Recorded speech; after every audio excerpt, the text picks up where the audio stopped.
Beralih ke informasi lain, Saudara, polisi masih terus mencari napi yang melarikan diri dari lapas kelas 2B Kota Sorong, Papua Barat Daya. Polisi kini memeriksa intensif setiap penumpang yang akan berangkat dari Pelabuhan Sorong.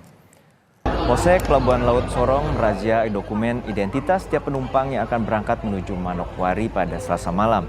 Selain merazia di pelabuhan, polisi memeriksa dan menyekat di penyeberangan antar pulau, khususnya Pelabuhan Rakyat Klademak, Distrik Manoy, Kota Sorong.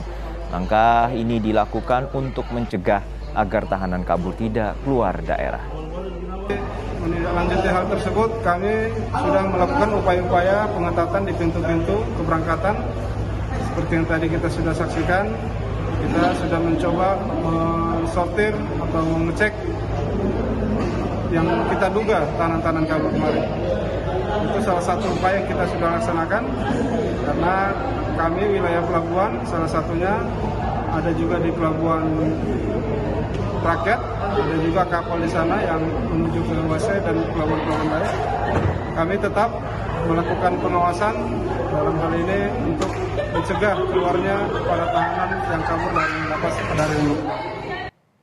Tidak hanya di pelabuhan, penyekatan juga dilakukan di Bandara Deo Sorong. Setiap calon penumpang diperiksa identitasnya. Polisi juga menyerahkan foto-foto tahanan kabur dari lapas ke pihak bandara untuk memudahkan razia. Kapolresta Sorong Kota menyebutkan upaya pencarian masih terus dilakukan, baik di sejumlah fasilitas umum maupun Polres jajaran. Informasi-informasi yang masuk memang sudah banyak, namun kita harus teliti betul dan juga situasinya di mana dia berada. Kita jangan sampai pada saat penangkapan atau penangkapan narapidana, tersangka narapidana tahanan ini menjadi bumerang buat kita. Kita harus menjaga keselamatan kita. Polisi menangkap 11 orang tahanan lapas kelas 2B Sorong yang melarikan diri. Pagi ini, polisi dari Polresta Sorong kembali menangkap 2 tahanan yang melarikan diri.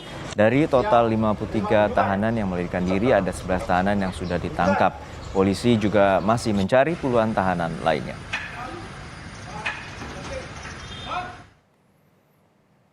Beralih ke informasi lain, Saudara. Seorang anak balita berusia 2,5 tahun tewas dianiaya oleh ayah tirinya. Pelaku tega menganiaya karena kesal korban rewel saat sedang sakit.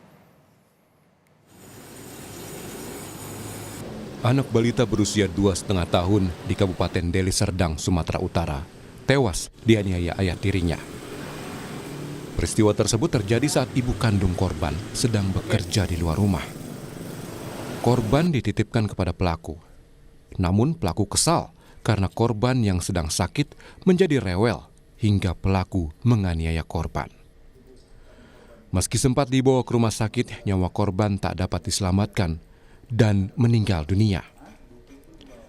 Kasat Reskrim Polresta Deli Serdang mengatakan informasi dari sejumlah saksi, baik dari ibu kandung korban maupun pelaku, memang selama ini ada ketidakharmonisan dalam rumah tangga.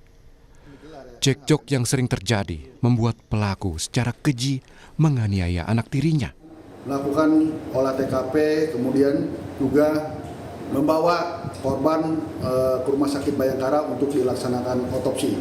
Kemudian juga kita sudah amankan pelaku, yaitu adalah ayah tiri korban.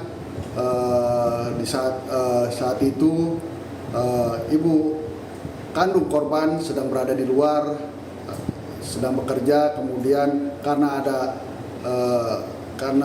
disebabkan anak ataupun korban mengalami sedang sakit dan rewel, sehingga pelaku melakukan secara spontan memukul dan menganiaya korban hingga mengakibatkan meninggal dunia. Akibat perbuatannya, pelaku terancam sejumlah pasal berlapis dalam Undang-Undang Perlindungan Anak dan Penghapusan Kekerasan dalam Rumah Tangga dengan ancaman hukuman penjara seumur hidup. Dedi Zulkifli Tarigan, Kompas TV, Deli Serdang, Sumatera Utara.